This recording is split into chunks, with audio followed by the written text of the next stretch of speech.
Hi everyone, welcome. Great, the number of participants is increasing rapidly.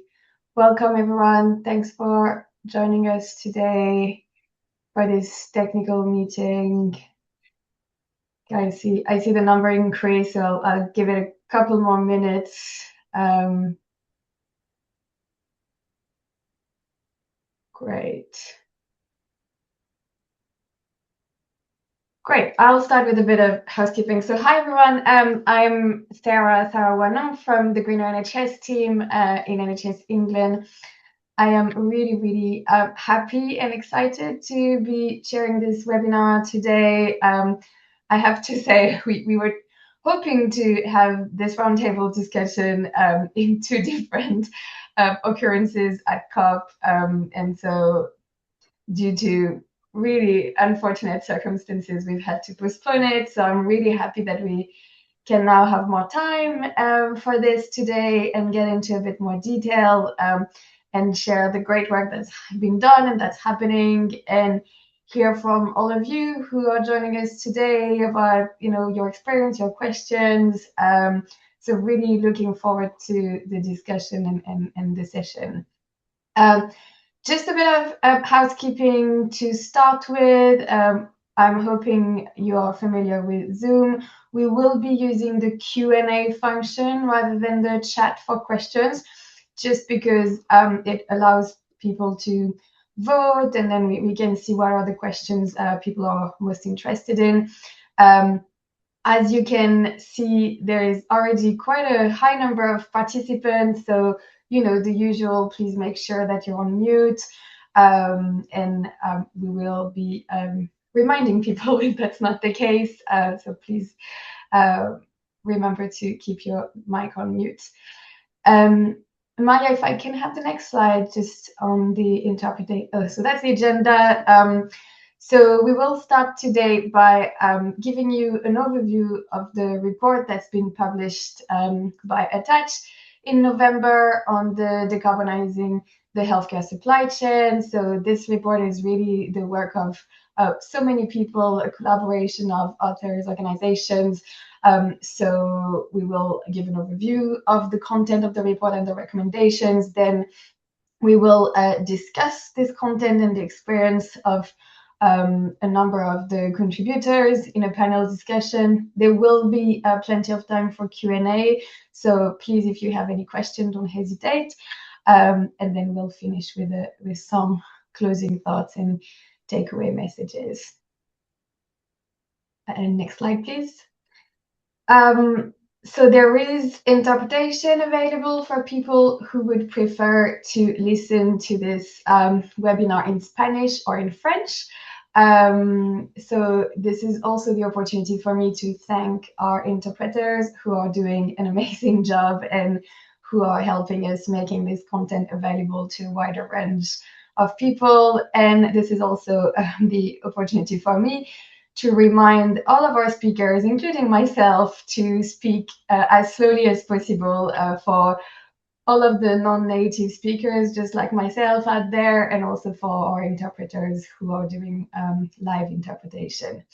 On the slide, it just explains how to do it on Zoom. If you have any issue, please ask in the chat and someone from the team will support you.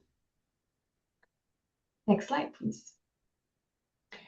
So just to reset the scene of why we're all here. So ATACH is the alliance led by the WHO on the transformative action on climate change and health. And within ATACH, there are like a number of task teams focusing on important topics within climate change and health. So the work we're going to discuss today is the work that's been developed by the Alignment of Procurement Standards task team. So as you can see on this slide, it's a bit of a complex one because there's actually quite a lot of different stakeholders doing procurement in healthcare. And so it was important to look at it from different perspectives. So what we're going to focus on today is what health systems can do to reduce the carbon emissions of their supply chain. So it's really a health system point of view.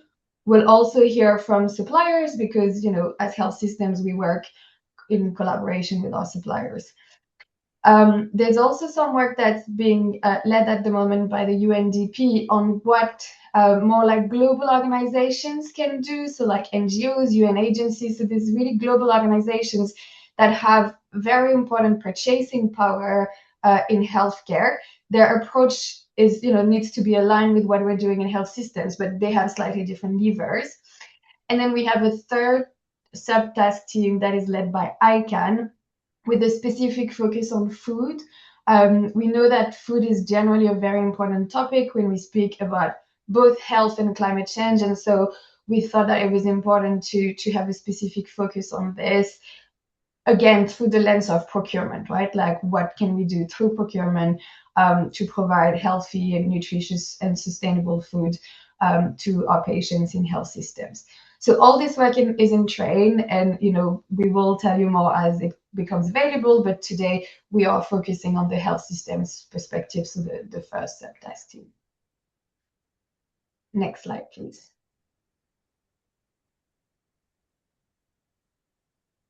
Can I have the next slide? Great. So if anyone needs convincing, why are we here? So we know that healthcare contributes about 5% of global emissions, and we know that the population we serve and the population we're trying to protect are actually the first victim of climate change. So as healthcare, we need to address climate change, and we need to address our contribution to climate change. And so as health systems, when we start looking at our carbon footprint and at our emissions, we actually realize that most of our emissions are not direct emissions, in the sense that they're not necessarily the emissions that happen within our walls. Most of the emissions are the emissions that happen in the supply chain. So the emissions that are generated by the goods that we use, by the medicines, by the medical devices, by the IT equipment we buy, by everything that we need to function as a health system. Depending on where we look, we estimate that those emissions are between 60 and 80%. What we also know as health systems is that we're seeing increasing challenges in terms of the resilience of the supply chain, right? We've been hearing, especially during the pandemic, but not only, like even since then, about shortages of essential medicines, difficulty to access essential supplies for our supply chain. We're also already seeing the impact of climate change on our supply chain, right? When there's adverse weather events and how we're struggling to get some essential supplies. And then we also know that with everything happening at the moment, with tariffs, with bilateral, multilateral conversations between countries, actually supply chain resilience become a really, really hot topic for a number of health systems. So because of all of this, there is really a need, but also an opportunity to look at our supply chain emissions and to try and collaborate across countries. The good news is, like, when we look to reduce our supply chain emissions, we also find opportunities to accelerate our primary mission as a health system, which is to improve health outcome, but also to reduce cost and to improve resilience. So we're going to cover all of this today with some practical examples. Can I have the next slide, please?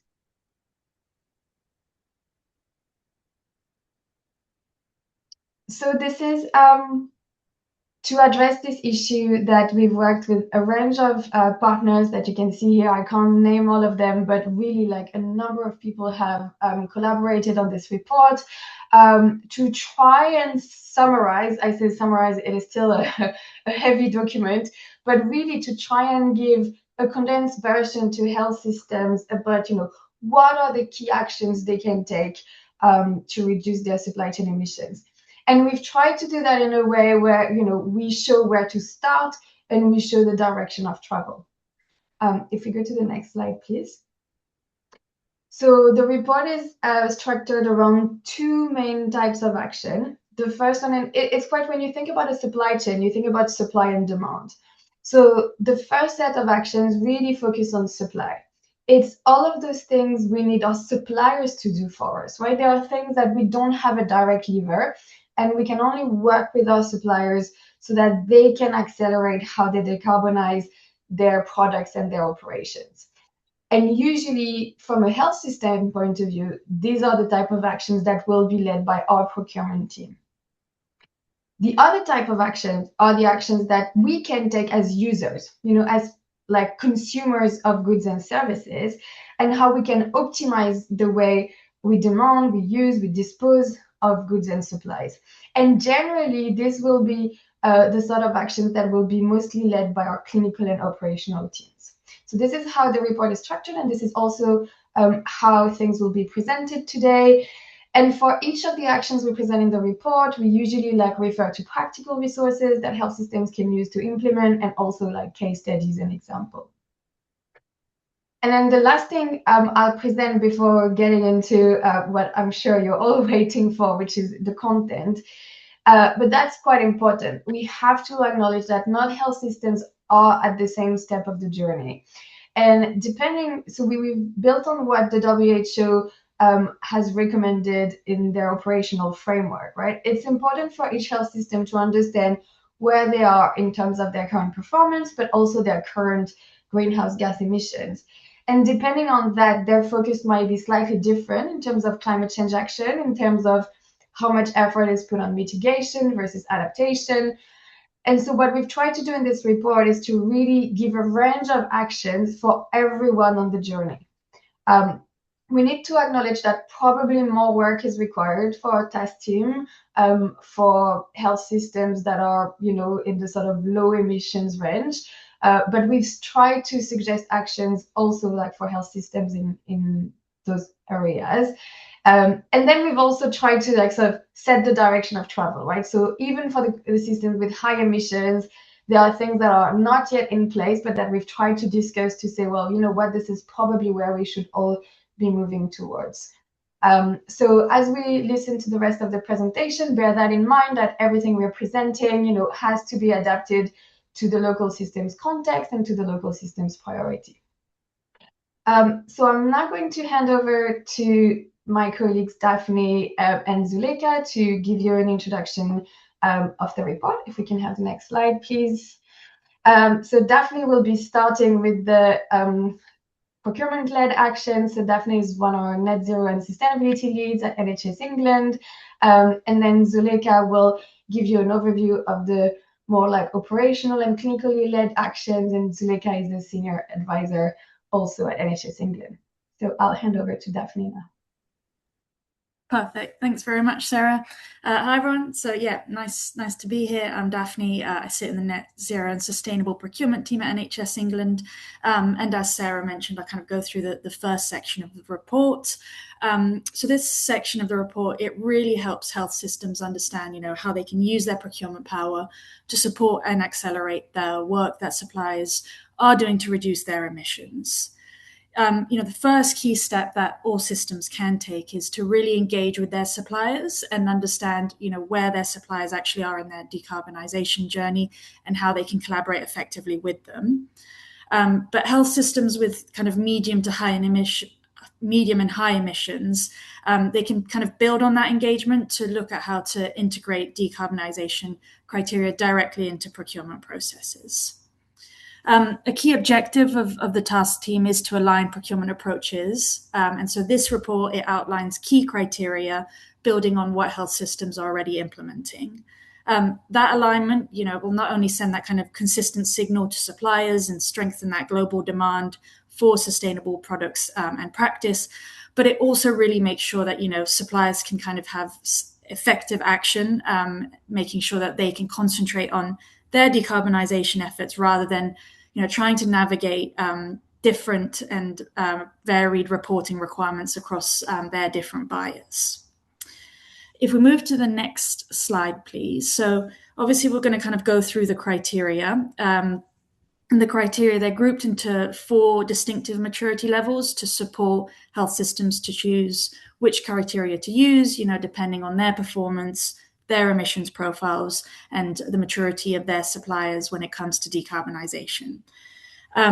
considering kind of all the criteria, it is really worth noting that a phased approach does help tailor the actions that you and we take to those specific health systems context and the capacity that you have. So at high level, and we'll kind of go through them in more detail over the next few slides, the 4 levels of maturity are obviously highlighted on the slide, but just to kind of give a brief introduction to each.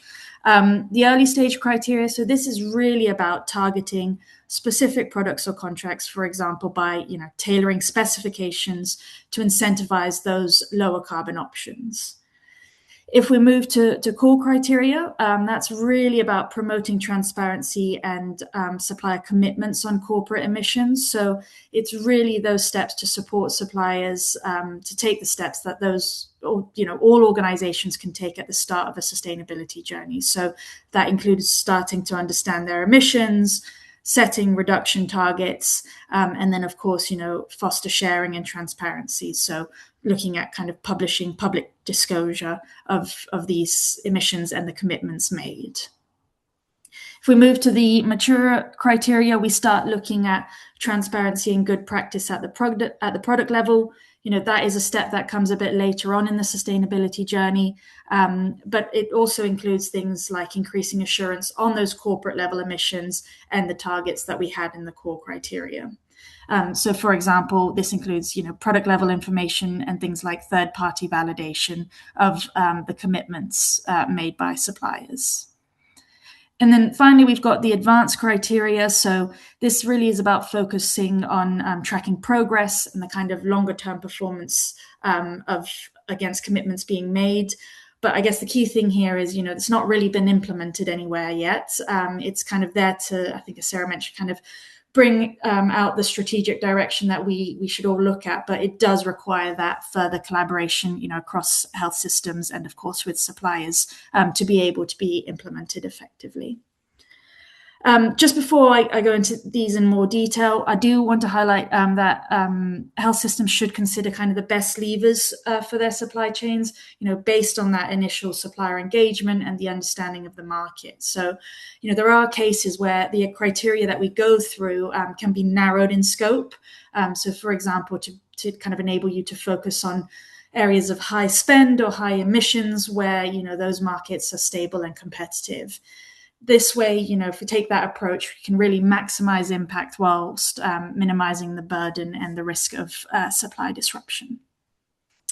So go to the next slide, please. The next few slides, like I said, we'll go through the criteria in a bit more detail. So in terms of early stage criteria, this is, like I said, the really kind of targeted product and service specifications, so incentivizing those low carbon sustainable options from suppliers. By doing this, we can really encourage the adoption of more sustainable products and drive innovation in design. But these requirements, they really are most effective for contracts and product categories where good practice or suitable alternatives have already been identified. So there are a few examples where this has already been done. In France, the national policy does provide toolkits and example clauses for integrating environmental and social conditions into contracts. So, for example, the use of eco-labels and eco-design. In Ireland, so in the Health Service Executive in Ireland, they've got a green procurement strategic framework, which outlines requirements on green alternatives for different products like paper and energy efficient equipment. And then in NHS England, there's a social value playbook, and that outlines, the need for developing sustainable specifications from the get-go at the start of procurements. So while some of the criteria, like this one, kind of refer to specific contracts, markets, or products, there are others that relate more to the supplier itself, so kind of organization-wide changes. And these are referred to as corporate level criteria. In general, these criteria are generally easier to define and implement because they can be applied consistently across different markets and supplier types with kind of minimal need to kind of customize those requirements. They're a useful tool to promote broad organization-wide transformation across products and operations at every stage of, the manufacturing and distribution process. So if we go to the next slide, we go into the core criteria, and this is where we kind of talk a bit more on that corporate level requirements and criteria. So the core criteria is really an opportunity to drive transparency and commitment at that corporate level. The report, it kind of suggests 3 key criteria. They're on the slide there as well, but just go through them briefly. So the first one being the public reporting of corporate greenhouse gas emissions. That really improves visibility of the supplier's emissions and highlights hotspots. The second one is the public commitment to emissions reduction targets. Really, there we can start to understand suppliers' ambitions on climate action. And then finally, publicly available corporate greenhouse gas reduction plans. These are where we can start to see suppliers demonstrate actionable plans aligned, to the targets that they've set out.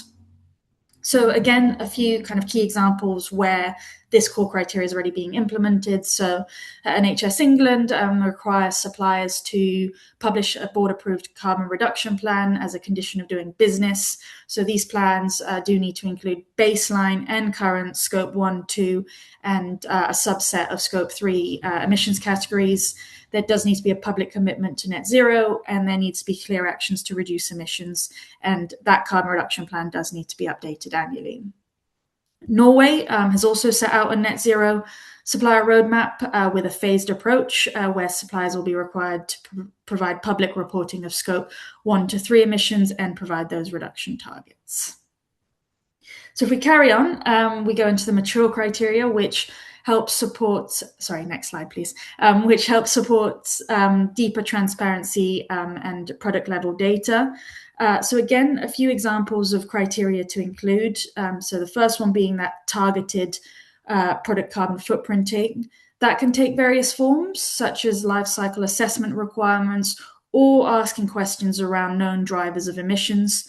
With this, it starts to help understand the specific emissions of procured products, and it also does obviously start to improve the availability of data on the carbon footprint of those products. Really key here, though, is to ensure alignment on methods. So there has been work and there is ongoing work to support standardization in this area.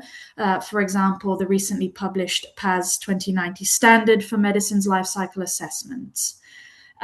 Key here again, life cycle assessments, undertaking them is quite complex, especially for when you have complex products, and it can be resource intensive. So any requirement here does need to be proportionate and actually useful to you as an organization.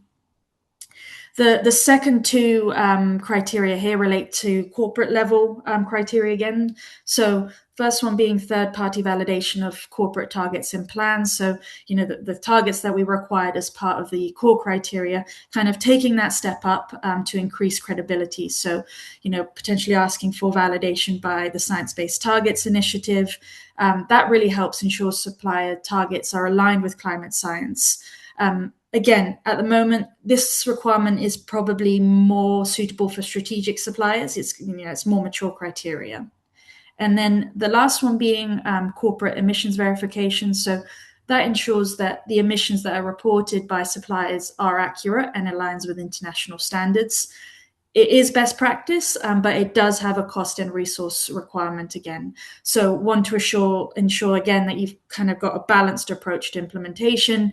For example, either phasing it in, bringing it in for those high impact suppliers.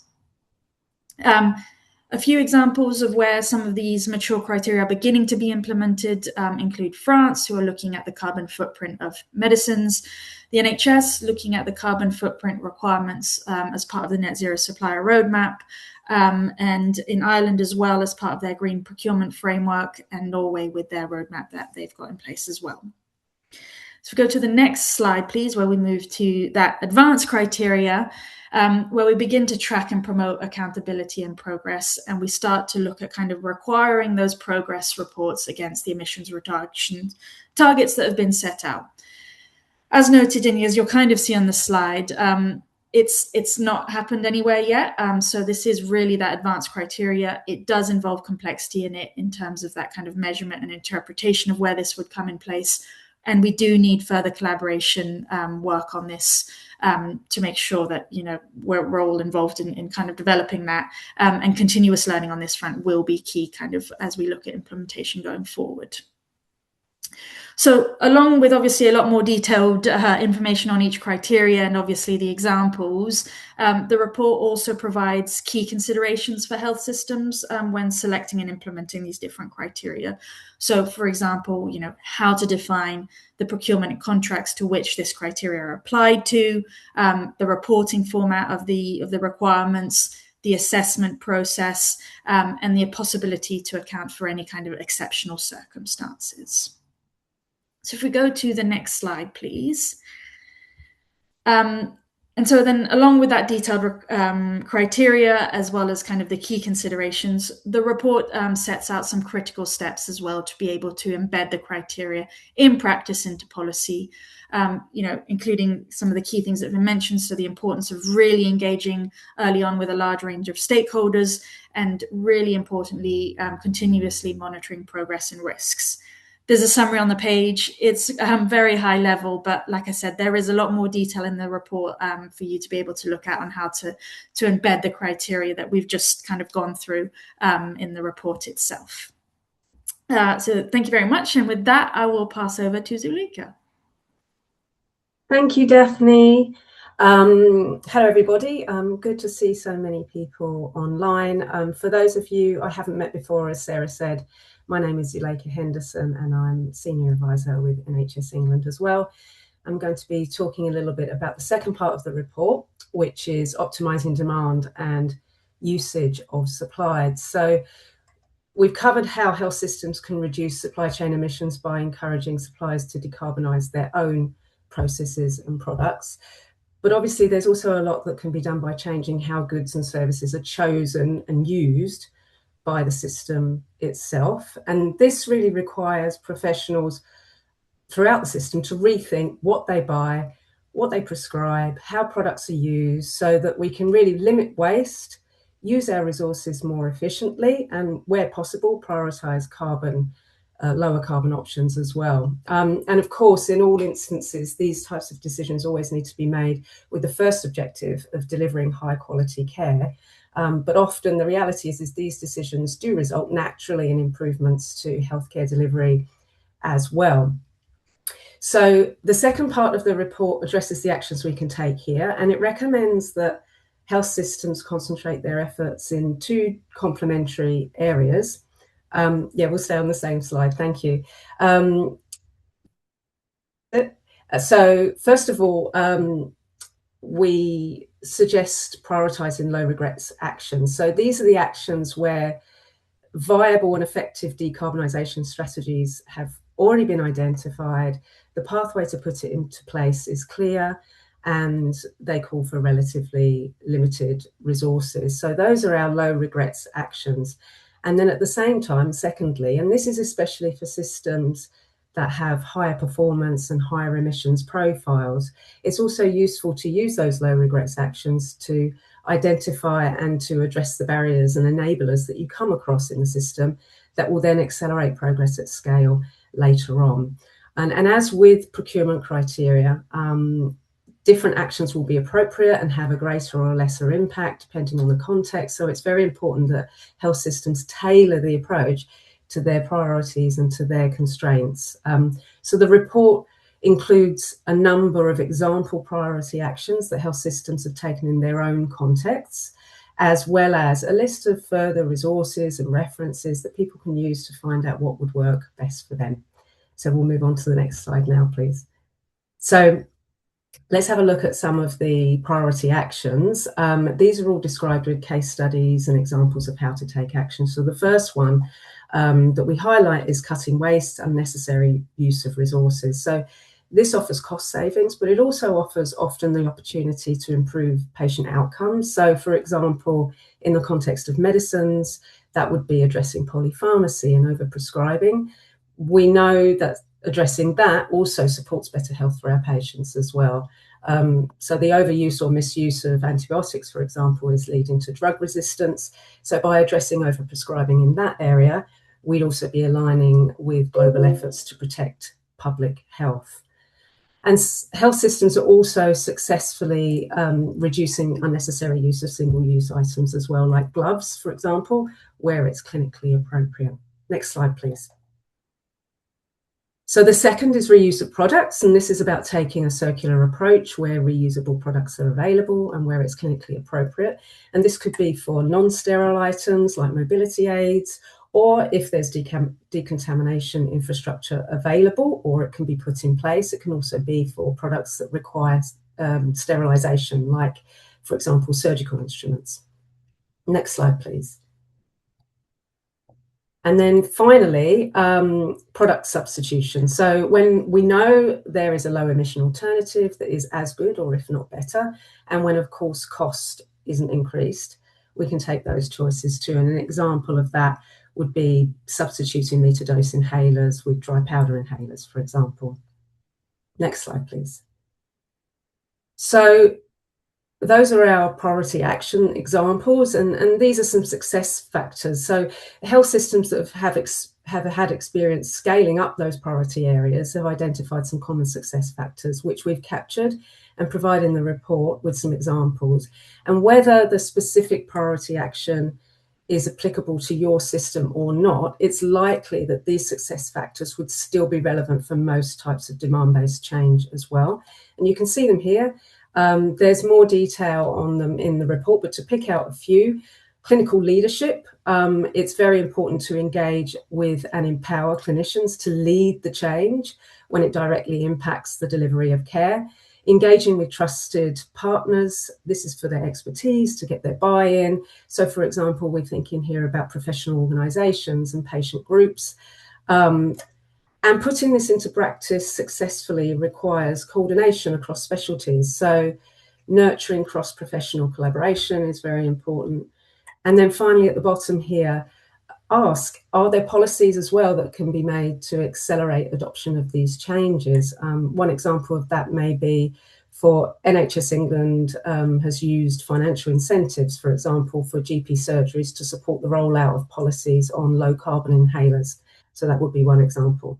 Next slide, please. So, key levers of change. We've highlighted the need to start with the actions that require the least systemic changes. But if you then want to accelerate and scale that change, you may come across some systemic barriers or some enablers as well along the way. So the second part of the demand section sets out the levers that health systems can pull to really pave the way for longer term systemic change in the future. And you can see on the slide the examples of systemic levers that appear in the report.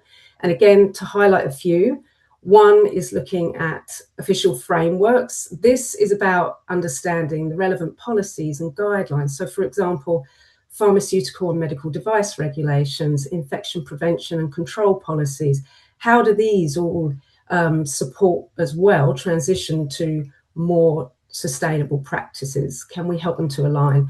And then reviewing procurement processes. So procurement processes are usually set up to maximise availability and minimise costs. So this would be about reviewing those processes to make sure that they account for some longer term impact. So, for example, reusable equipment is often more expensive to buy up front, but then it can work out cheaper after a number of uses compared to single-use alternatives. And then we also have here infrastructure. So, for example, assessing, do you have decontamination capabilities, or could they be put in place? So these are all examples of levers for large-scale changes that are likely to take more time, but they can be put in place as you move forward out on the journey to enable longer-term change. So we hope that that's given a flavour of the report. I'll end by, on the next slide, pointing you back to the full report, which has got much more detail on all of the points we've covered. I hope that's been inspiring, and I will hand you over to Sarah. Thank you, Zuleika, and thank you, Daphne, for giving us this more detailed overview of the content of the report. So now we're going to take theory into practice with our panel discussion. If we can have the next slide, please. So we have 5 panelists with us today, coming from quite different places on the planet, I have to say, which is quite exciting. So I'm going to introduce them as I ask the first question, so that you don't hear me read you a list of biographies for the next 5 minutes. Amalia, can we please take the slides down so that we can see our speakers? Great, thank you. So the first speaker we have today comes from UNICEF, so Ulysses Lolly. Ulysses is a shipping and contract specialist at UNICEF Supply Division in Copenhagen headquarters and global hub for sourcing, procurement, and delivery of essential supplies to over 150 countries. So, you know, when we were talking about global agencies, I think that's one. He leads the global freight contracting and industry engagement for UNICEF's International Transport Network. And thanks to his work, there is timely delivery of life-saving commodities, but also these deliveries embed climate and sustainability principles into every stage of the logistics. So welcome, Ulysses. Very happy to have you with us today. I'm going to ask the same first question to all the panelists so that for the other panelists, you're prepared. So Ulysses, can you tell us a bit more about what UNICEF is doing to support the decarbonization of healthcare supply chain? And if you can give us like one specific practical example of that. Thank you, Sarah. Thank you for having me, and thanks Daphne and Zuleika also for the introduction. It's really good just to dive in, and I'm happy to represent UNICEF Supply Division here.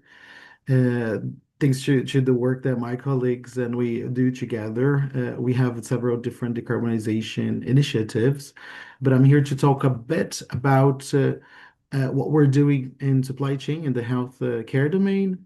And to start with, it's just important to underline that climate change is a child rights crisis. Children are disproportionately affected by rising temperatures, disease outbreaks, and disasters. That is why UNICEF is taking bold steps on climate action, not because it's optional, but because it's essential to protect the most vulnerable. And we start with evidence. We need to know where emissions come from so that we can act where it matters the most.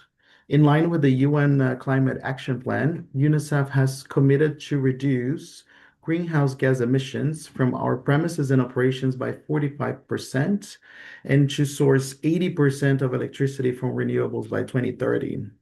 So by 2024, Scope 1 and 2 emissions were down 34% compared to 2010, and nearly half of our electricity came from renewable sources, including solar.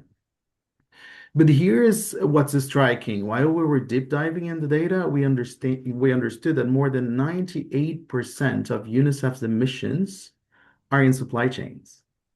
We've published a Scope 3 baseline, and we are working to set science-based targets. One practical example to address here is UNICEF embedded sustainability in every step of the healthcare supply chain in our first ever shipment of vaccines by sea, which is well detailed in the published report, right? So in July 2025, we deliver 500 doses of PVC vaccines. So it's vaccines that immunizes every child against pneumonia, meningitis, and blood infections. And this shipment was delivered by sea to the Ivory Coast. This shipment, we estimated emissions cutting by 78% and reducing estimated freight costs by up to 50%, while maintaining the cold chain integrity. This was possible through close coordination with suppliers, industry partners, and most importantly, government counterparts. Customs authorities, Ministry of Health, distribution points, focal points, and healthy facilities, right? All collaborated to help mirror the same fast-track facilitation we usually see for vaccines when they arrive at the airports by air, now applied to container terminals and onward distribution when moving by sea. And to scale this, global standards and guidance need to evolve. Here then, kudos to the panel discussion and to the report highlighting this need, right? Where suppliers and health systems need confidence to adopt greener logistics, and UNICEF stands ready to support governments and partners to make this transition happen. Thank you. Over to you, Sarah. Thank you, Ulysses. Really fascinating work. So the next panelist comes from Norway. I'm very happy to introduce Maiken Seller. She's the Manager for Environment and Climate at the Norwegian Hospital Procurement Trust.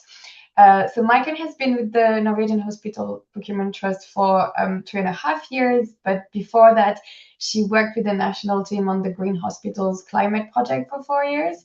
Her background is in environmental and political science, and she's also worked in Zambia for 10 years. So Maiken, same question than Ulises. Can you tell us a bit more about what the Norwegian Hospital Procurement Trust is doing at the moment to support the decarbonization of healthcare supply chain? And again, give us really one practical example so that people can understand what it means in practice.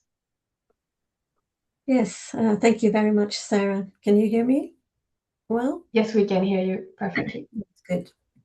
So, as Daphne mentioned, we have managed to make our own supplier roadmap for the Norwegian Specialist Healthcare Service, and it has been approved, which means that we are highly aligned with the English supplier roadmap. And from 2027, we are going to be fully aligned. And from our perspective, this alignment is important for two main reasons, which should not be very surprising to anyone. First of all, when it comes to the international suppliers, it makes it much easier for them when we use the same or similar procurement criteria and demands. And secondly, it makes it easier for us as well as buyers to push the market towards providing products produced and transported with lower emissions, both carbon emissions and other types of pollution. And when we collaborate, our purchasing power becomes greater, of course. So the only issue is that we should have started collaborating on this earlier on an international level. But now I'm pleased that we have started on an overall level by making the roadmap, which is very close to that of the NHS. And the next steps are also primarily two. One is to actually coordinate the requirements and criteria themselves. And I have already suggested a meeting with NHS England and HSE Ireland on this. And then also after that, number two will be to continue encouraging more countries to join in. Very practically, what we have done is to implement demands and criteria in almost all our procurements on different levels, like Daphne mentioned. One specific thing we have worked on for a very long time, which also joins in with this work, is to reduce the level of hazardous chemicals in our products, especially medical products. We have criteria for that in all our medical procurements or procurement medical products. And then in addition, we have done a bit on transport, but that is in one way easy in Norway because we have had a long-term policy for electric vehicles in Norway. So we've come far with that, and it's maybe not so easy to transfer that experience. Great. Thank you, Maiken. Good to hear about your experience, and it was really great to collaborate on this. Our next speaker will represent, and no pressure, Eleni, the voice of our suppliers, right? And that's really important because health systems cannot work on their supply chain emissions without working with their suppliers. It has to be a joint effort. So really happy to have Eleni Pasteki here on our panel. She's a sustainable procurement and sustainable supply chains expert with 20 years experience in this field. She's previously led sustainable procurement programs at DEFRA, KPMG, and with our team at the NHS, so really happy to have her, where she was also involved in the development of the Delivering a Net Zero NHS report. Since 2021, Eleni has been the Senior Sustainability Manager at Roche's Global Procurement Team, and she's been leading the implementation of Roche sustainability expectations in direct procurement activities. She also leads on Roche's collaboration with the Sustainable Markets Initiative Health System Task Force. So welcome, Eleni, and same question. So can you tell us a bit more about what Roche and the Sustainable Markets Initiative Health Task Force are doing to support the decarbonization of the healthcare supply chain, if possible, with a practical example? Thank you very much, Sarah. Nice to see you again. We're sitting on different sides of the fence at the moment, but wonderful to see you. Thank you for inviting us to present here today and to have a conversation with all of the very interested people in the virtual room. I represent a company, as you say, the supply chain, if you like, or a part of the supply chain. I represent a company with a very strong ethos and commitment on sustainability. So as a company, Roche was looking at reducing its environmental impacts before it became common practice, before it became widespread and more applied. And that very much connects with the ethos of the company. And as a company, of course, we have the right processes and systems in place because we are responsible for our impacts, and we have a net zero commitment, validated by SBTi, and we have a decarbonization roadmap which we're implementing. I'm not here to talk to you about us. I'm here to talk to you about us, the collective. And I will kind of change my hat and put on my collaboration with the Sustainable Markets Initiative. So as a company, Roche works with other peer companies in a public-private collaboration that's called the Sustainable Markets Initiative, that was set up by then Prince Charles, now King Charles. And the task force aims to accelerate decarbonization of healthcare supply chains. And this is exactly why I wanted to focus on this example today. I think this is why you wanted as well me to focus on this example today rather than us as an individual company, because on our own, whatever we do as an individual company, we won't even scratch the surface. It will be very difficult to make a significant impact to the global emissions. I think earlier on, Sarah, you mentioned the statistics. Whichever way you look at, whichever report you look, it's significant numbers associated with healthcare delivery, and a significant share of those emissions are associated with the goods and services the health systems buy to deliver the health services to patients, which we manufacture as companies. So I want to focus on that.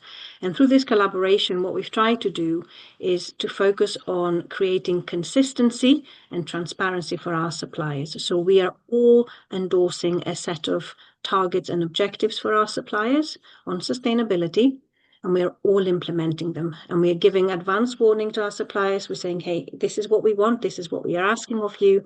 We're implementing them in our different ways, but still the same expectations.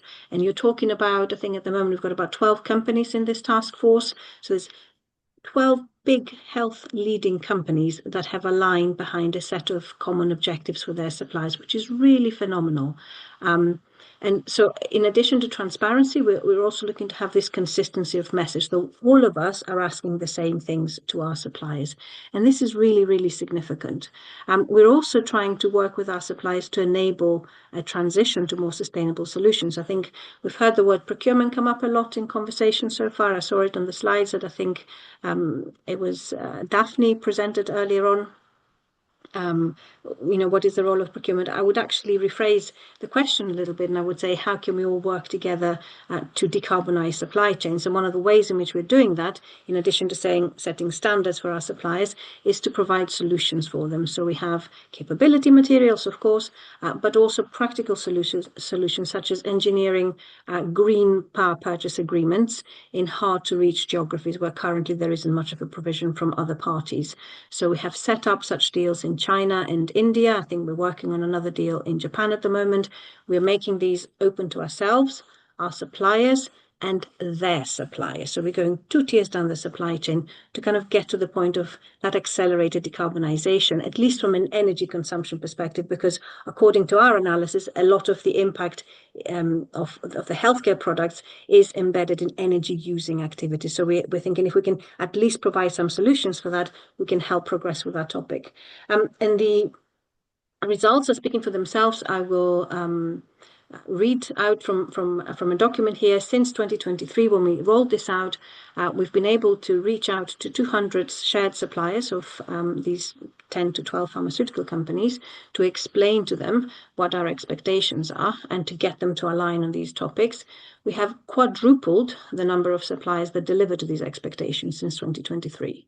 And we have unlocked more than 400 gigawatt hours of renewable electricity with annual emissions reductions of over 250 kilotons of CO2 via our green PPAs in those geographies that I mentioned. Those are big numbers. These are real impacts of decarbonizing supply chains, not individually, but collectively as a group of companies.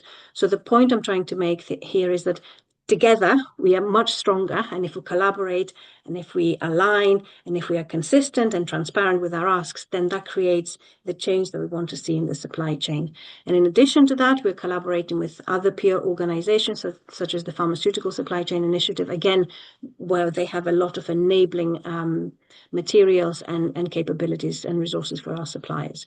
So I don't know whether I've exceeded my allocated time, but I wanted to focus on the value of collaboration and working together with peers to create that consistency of message, because none of us will be able to solve this alone. We need to work together.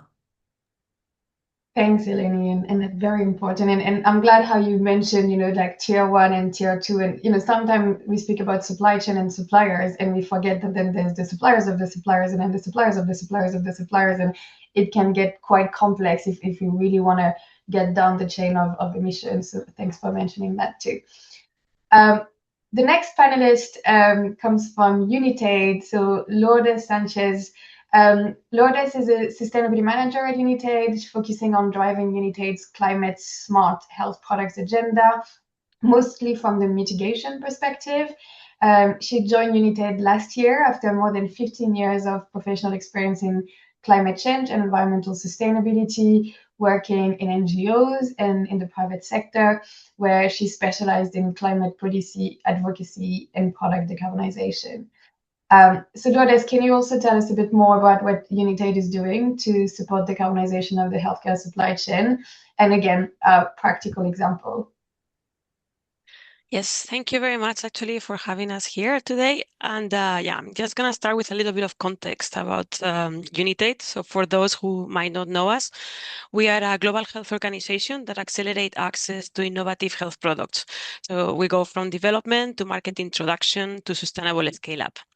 So our work is focused on low and middle income countries and across HIV, tuberculosis, malaria, maternal and child health, and health emergencies.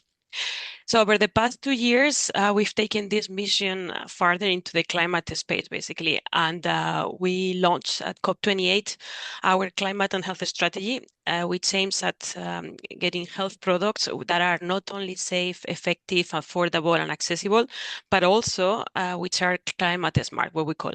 So what do we mean by this? Basically, we are looking at lower carbon products that are part of resilient supply chains and also that are designed to adapt to climate stress local context. So to illustrate this work into a concrete product that we work with, I'm going to take the example of dolutegravir. So HIV regime is a 3 active ingredient pill treatment that is used daily today by more than 24 million people. And actually, over the past 2 years, we look at that extensively under a climate lens by conducting a life cycle assessment. So what did we learn from that? So first of all, we learned that just switching to better health product can automatically generate climate benefits.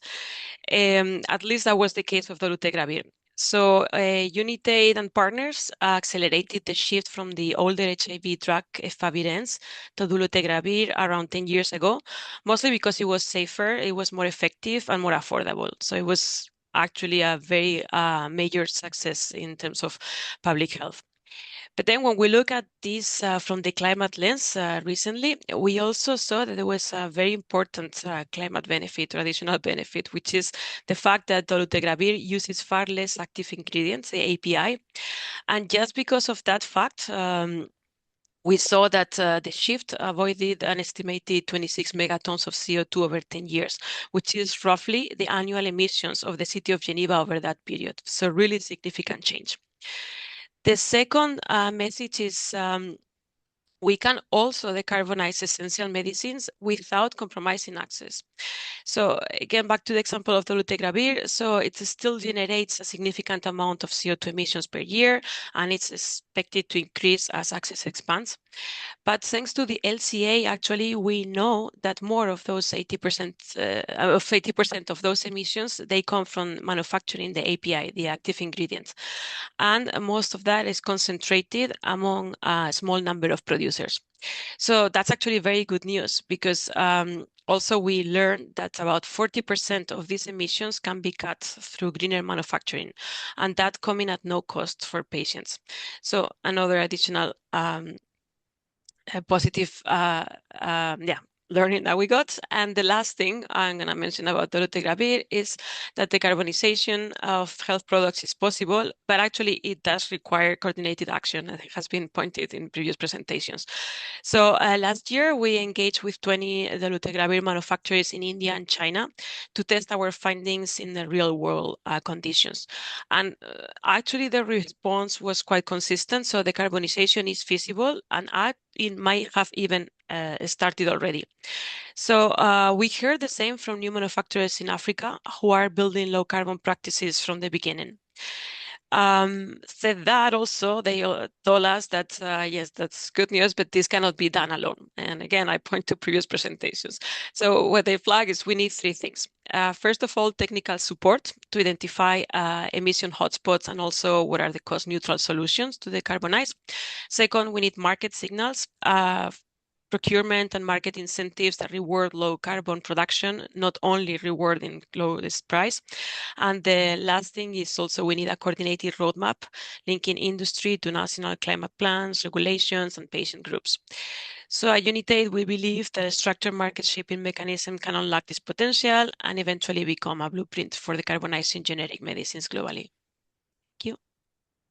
Thanks, Lourdes, and thank you for also, mentioning the hotspots and the importance of, looking at where to focus your action to get the maximum impact. That's a very important part of the process.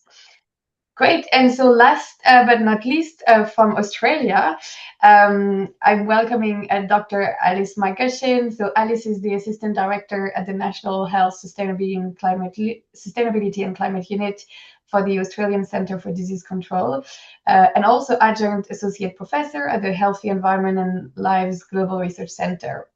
Alice has over a decade of experience working in climate change and health in Australia, in the UK, and also internationally. She leads on decarbonization of Australia's health system and international collaboration on climate change and health. Alice has so many hats. She is also a public health medicine registrar at Winunga Nimitija Aboriginal Health and Community Services. And Alice was previously technical advisor to the Greener NHS program in England and worked for the Lancet Countdown, tracking progress on health and climate change, and also as co-director of the Lancet Countdown in Australia. So Alice, same question. Can you tell us more about what you're doing in Australia and give us a practical example? Yeah, thank you so much, Sarah, and for the opportunity to speak at this exciting launch event. So Australia's National Health and Climate Strategy was published in 2023 and launched at COP28 in Dubai. This National Health and Climate Strategy commits Australia to the health system to decarbonise in line with Australia's net zero by 2050 targets. The health system in Australia is a federated health system. So each of the 8 states and territories of Australia are responsible for planning and delivering the health services, the hospitals and the specialist services in their jurisdiction. And they do this relatively independently. So what this means is that it is critical for the development of green procurement requirements to work together with all the states and territories, both their health departments as well as their health procurement bodies. And so what we are doing now in Australia is working with the states and territories to develop nationally consistent green procurement and sustainable resource use guidelines for the health system.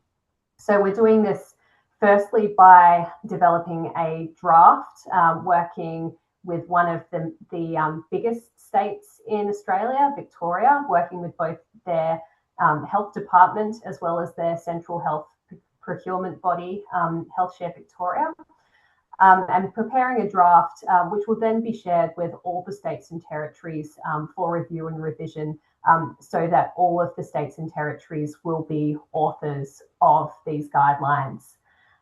So in addition to the emissions requirements that have been identified in the report, the Decarbonizing the Health System Supply Chain report, we also plan to have procurement requirements around circularity as well as climate resilience, recognizing that all three of these domains are important for protecting our health system for the long term. With these guidelines, we're not starting with a blank slate. So there are procurement requirements at the national level for the Australian Public Service, as well as state and territory government sustainability procurement policies. And so what we have the opportunity to do is really pick the best and most ambitious requirements from each of these policies and then seek to align across all of them. And I will stop there. Great. Thank you, Alice. And thank you, because I think it's important when we speak about how to implement this in practice, depending on how the health system is structured. In the Australian health system, as you mentioned, it is a federated system. So the implementation approach would be slightly different. So we're going to move on to like specific questions to our panelists. I'm going to be a bit strict on time.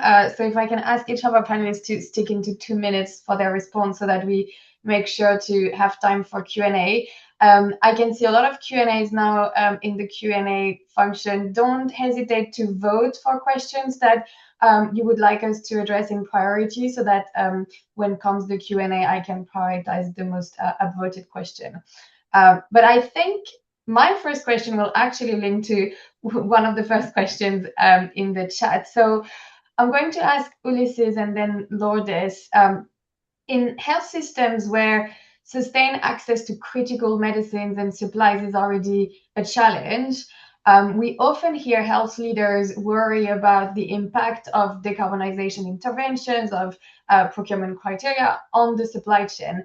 So what would you recommend to specifically those health systems with like access challenges based on your experience? So if I start with Ulysses and then Lourdes. Thank you. Thank you, Sarah. Thank you, Sarah. For UNICEF, access for the most vulnerable is a non-negotiable, right? It's our mandate as well as UNICEF and our top priority. So access to essential supplies to every child everywhere.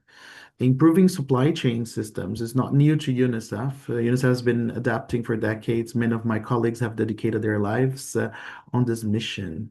Yet the key is to act based on evidence, not assumptions. I think that's our biggest message here as well. We recommend starting with a deep dive on data, so mapping emissions hotspots and using marginal abatement cost curves to understand both impact and affordability, right?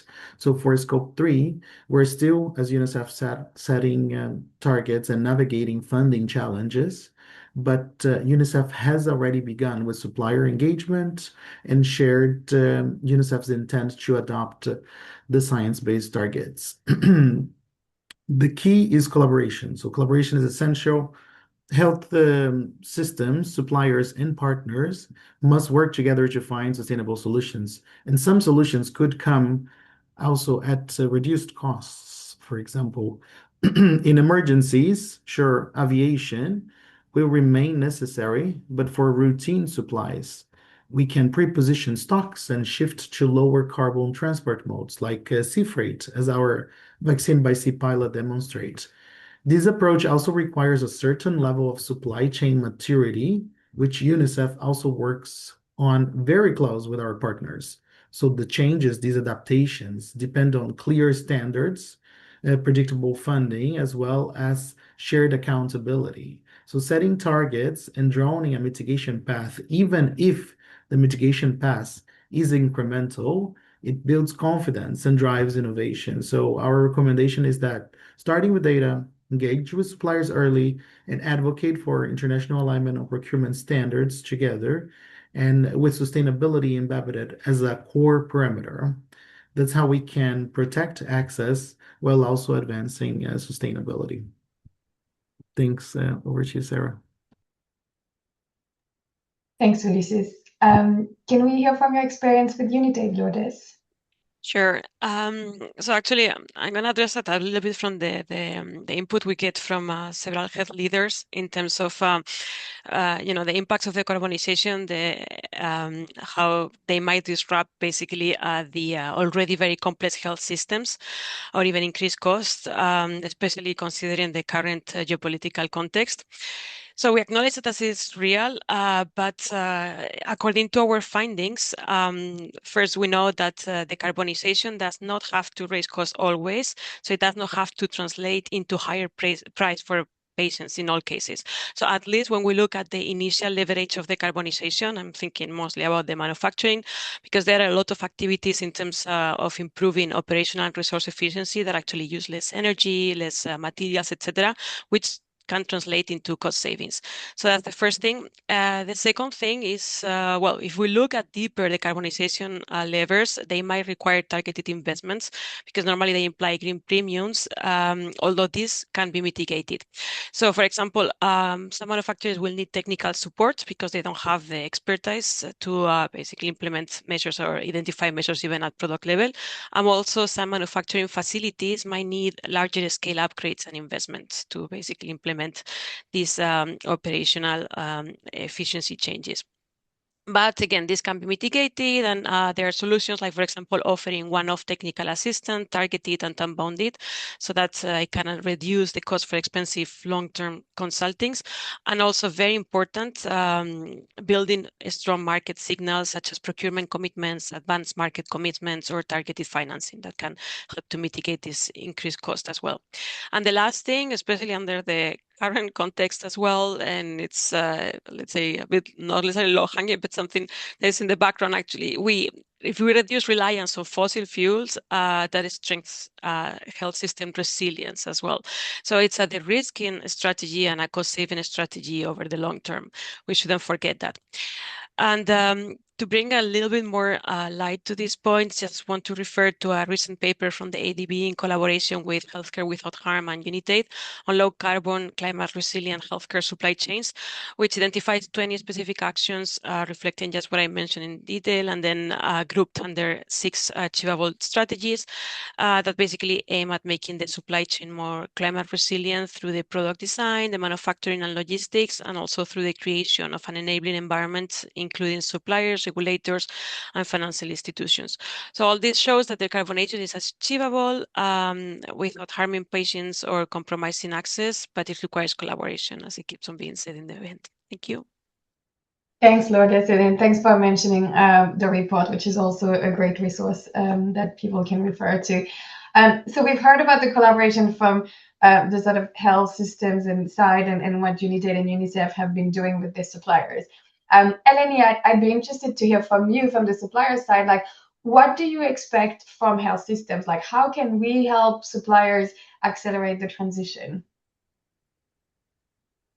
Thank you for the question, Sarah. So I think I would probably echo everything that has been said so far, and my own thoughts as well, and my own presentation earlier on of what we are doing here.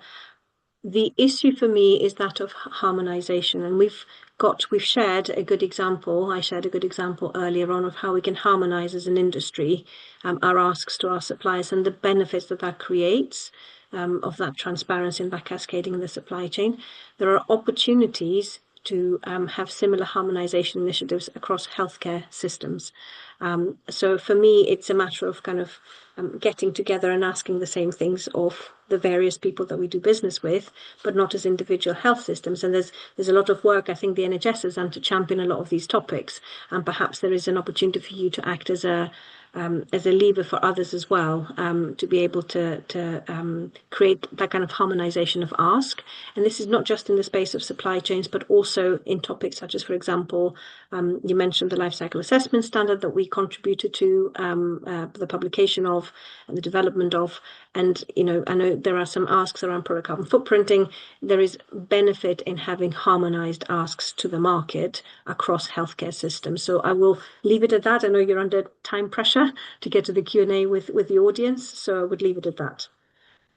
Thanks, Eleni, and that gives me actually the perfect segue for my question to Mike and then to Alice about, you know, as health systems, we're trying to collaborate. And Mike, could you tell us a bit more about like practically how you went on the journey of setting the roadmap? You know, we started talking about aligning, which was a good idea, and then how did you turn this into a reality? Yeah, we started with looking at what you had done at the NHS, since you are the pioneers in this area. And that made it, of course, easier for us to suggest to do the same. So in 2024, at a national conference, we made an agreement with the Ministry of Health, and we published together with Australia and Ireland that we would do our best to align with you at the NHS. And so we started with the leadership, our owners, so to speak, and then the leadership in our organization, the Norwegian Hospital Procurement Trust. We buy everything that all the hospitals in Norway need. It's a centralized organization. That makes it much easier for us to implement things relatively quickly compared to those who have more decentralized organizations in their countries. And then we just looked at how you had built up your supplier roadmap, and we managed to discuss our way through it together with our colleagues and leaders, and we made it very, very close to what you have done. Now, I already talked about this in the first question, so I was thinking that there was something I wanted to mention which I didn't say, and which I don't think anyone has mentioned. And that is that we are looking at which procurements we can avoid also, and which we can reduce the volume of in collaboration with the hospitals. So, and we've been discussing this with suppliers as well, that we're looking at how we can make things more efficient at the hospitals. Gloves has already been mentioned, gowns, warmer jackets, to reduce or completely cut the use of some of those products, like the warmer jackets, is something that we're doing. So it's a bit more practical, since I forgot to mention that in the first round. Thanks, Mike. And yeah, like we should always remember that the product with the least amount of emission is the product we're actually not using. Yeah, exactly.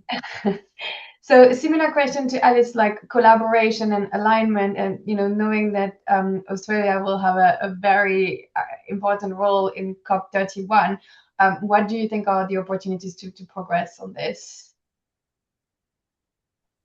Yeah, so as you know, COP31 will be held in Antalya in Turkey, and Australia and Turkey, in collaboration with the Pacific, will be working on delivering an ambitious action agenda that accelerates the global transition to a clean energy economy. While Turkey will take the lead on the action agenda, we in Australia remain committed to supporting a health program at COP31 with decarbonising the international health system supply chain as a core policy priority. We've now seen the report and in Daphne's presentation that a number of national health services, including the health services of England, France, Ireland and Norway, have already announced or implemented these procurement criteria that are supporting supplier decarbonisation. With this important report now available, COP31 marks a key milestone and opportunity for other national health systems to announce their development and implementation of matching criteria. So, and included in that, hopefully Australia will be there, so announcing our guidelines, but we'll be working towards that goal throughout this year. Thank you. Great. Thanks, Alice, and thanks to our panelists. I will start picking up questions from the Q&A, trying to focus on the ones that have the most likes and also that we haven't covered yet. So since we've had a bit of a chance to speak about low and middle income countries and also sort of supplier incentive, I'm just going to go down to the next questions.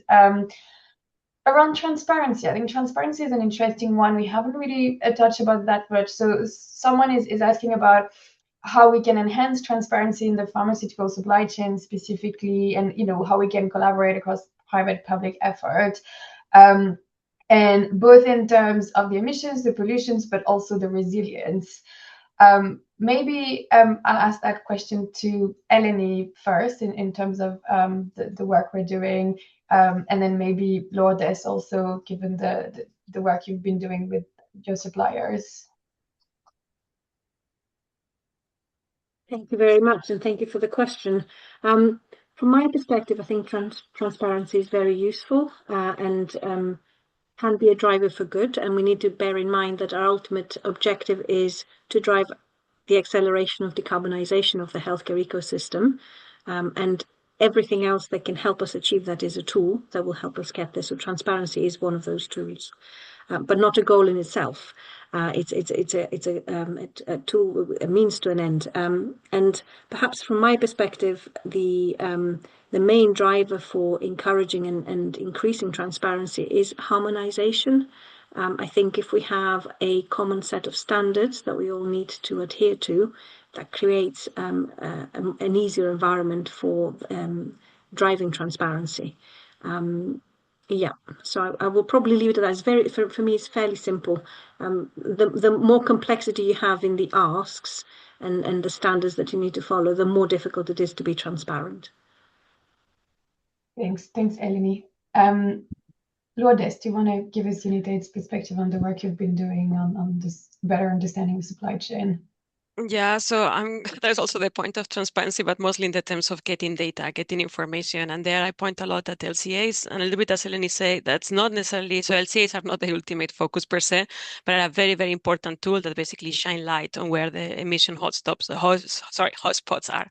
So that's the way we're addressing that at Unitaid, and also in previous, I think it's very important point because again, that helps to focus resources where it matter most. And again, we know that the current context is not such where we have unlimited resources. Thank you. Thanks, Lourdes. And maybe also I'll come to Ulysses, because you did mention that your starting point was first to better understand emissions across the supply chain. So how did you go about it? How did you work to increase that transparency with your suppliers? Thanks, Sarah. We do have several initiatives looking into transparency, and we have different segments in which UNICEF, through data, tries to not only advocate for more access, but also tries to market shape different industries. Specifically for decarbonization, when we concluded our Scope 3 emissions, we also published it, and I would encourage everyone that is interested to take a look. I just put the link also on the Q&A here in one of the other questions, and in that Scope 3 report, we do not only disclose the findings that we have, but we also disclose the different next steps that we would take, especially on supplier engagement, to try to target each one of the commodity groups based on the hotspots and based on what we can do to make sure that there is a positive impact and reduce that we reduce the emissions, and also make sure that there are sustainable and viable options. Thanks. Thanks, Ulysses. So we've talked a lot about procurement and supply, but I also see questions in the chat about the what we call more the demand side action, so the operational and clinical action. So maybe one for Alice and Maiken actually around, so there's two questions around the regulatory changes, but also the infection prevention and control changes that are sometimes needed, or just like the support actually from IPC. It doesn't need to be a change, but it would be good to hear from your experience on working with regulators and working with infection prevention and control team around some of the changes we need to make in the products we use, maybe starting with Alice. Yeah, sure. And I think so it's really important that when we're working on this kind of decarbonisation journey, that we do work with our IPC, our infection prevention control colleagues, as well as the regulators, because they do have a key role to play, especially as we're looking towards shifting from single-use to reusable devices. Often the evidence, so it was really important, particularly moving in the late 1980s with the concerns around HIV, but also Creutzfeldt-Jakob disease, that we do have that we are more careful with our products, and infection prevention control is a really important consideration, but there is often strong evidence to support that demonstrates that a reusable product, if appropriately sterilized according to manufacturers, does not have any higher risk of infection than a single-use product. And of course, if you take into account the safety of the population in your considerations of patient quality and safety, then of course reusable products will come out on top in terms of safety.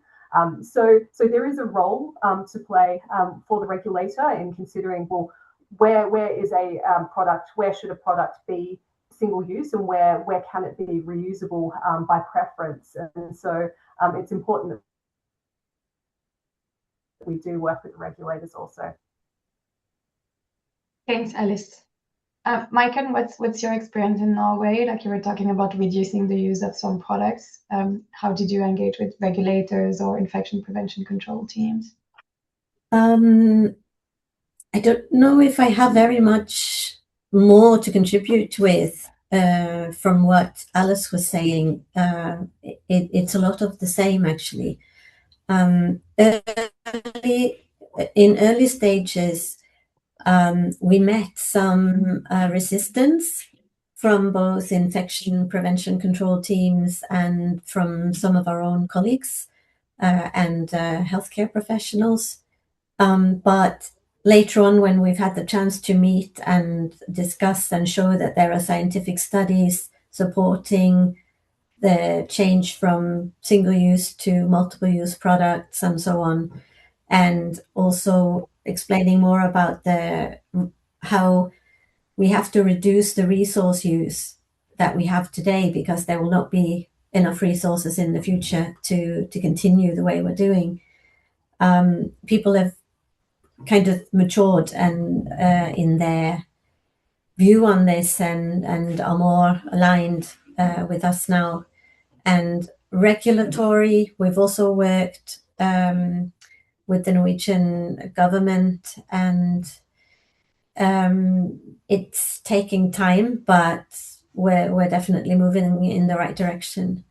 So more, it would take time to explain more about the details, but if anyone wants to hear more about that at some point, they can get in touch with me directly.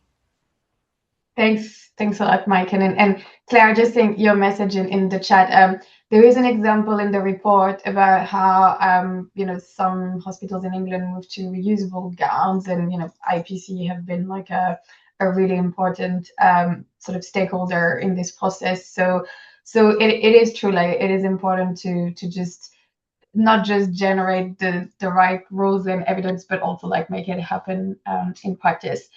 Can we get the slides back? Apologies for all of the questions we didn't get to answer. We will try to look at them and provide some answers within the summary of this session. And if anyone has some good resources they want to put in the chat, this is also about all of us collaborating together. So please don't hesitate to share your links in the chat.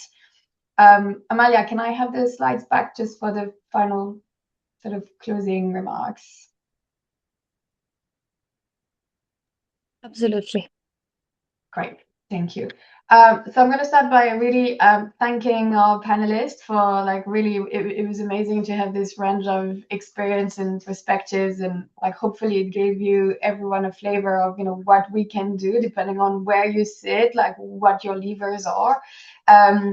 What we've heard today, if I were to summarize, is everyone can start taking action to reduce supply chain emissions. And we've heard the word collaboration so many times, so I'm just going to repeat it a few more times because this is really key, right? First of all, we don't want to reinvent the wheel, but also we all have different perspectives, we all have different levers, we all have different information. We talked about transparency, and so we can only achieve this together. And also what we heard very strongly from Eleni is the need for alignment, right? To create an aligned landscape. We've also heard about all of the other benefits that this work could lead to. So better health outcomes, better resilience, and long-term value for money. We've heard about the sort of two types of approaches, through procurement, through working with suppliers, but also through changing the way we as health systems demand for and use goods and services. We've heard how suppliers were on board and we're just willing to collaborate and to work on this together. And finally, the thing I wanted to say, Mike, and you alluded to it, saying what are the procurements we can avoid, all of the wider work happening on health systems, on improving population health, trying to work more on prevention, will also help reduce the supply chain emissions, because a person who doesn't become ill is a person who doesn't need any medicine, who doesn't need any supply. So again, let's not forget that the broader work has an impact here too. And then on the final side, just to tell everyone, what you can do if you want to sort of get involved and do more on this topic. So you can sign up to the ATACH newsletter. You can, of course, download the report. You have the QR code on the slide. And as we mentioned, we have the task team within ATACH, so we would be really, really keen for more people to join the task team so that we can, in practice, work on this collaboration and this alignment effort. And, you can hear more from all of the people we had today on the panel. So if you're interested, get in touch, send an email to express your interest to the ATACH Secretariat, and we will get back to you to arrange further conversations. The slides will be circulated along with the summary of this meeting. We'll try to address some of the Q&A in the summary. And so, yeah, I'm left with thanking again everyone, all of our panelists, Daphne and Zuleika for the presentation, everyone who contributed in the chat, in the questions, the ATACH Secretariat for making this meeting possible, the interpreters to making it accessible to a wider range of people, and thank you everyone, and let's continue the great work. Have a great rest of your day, evening, night, depending on where you are in the world.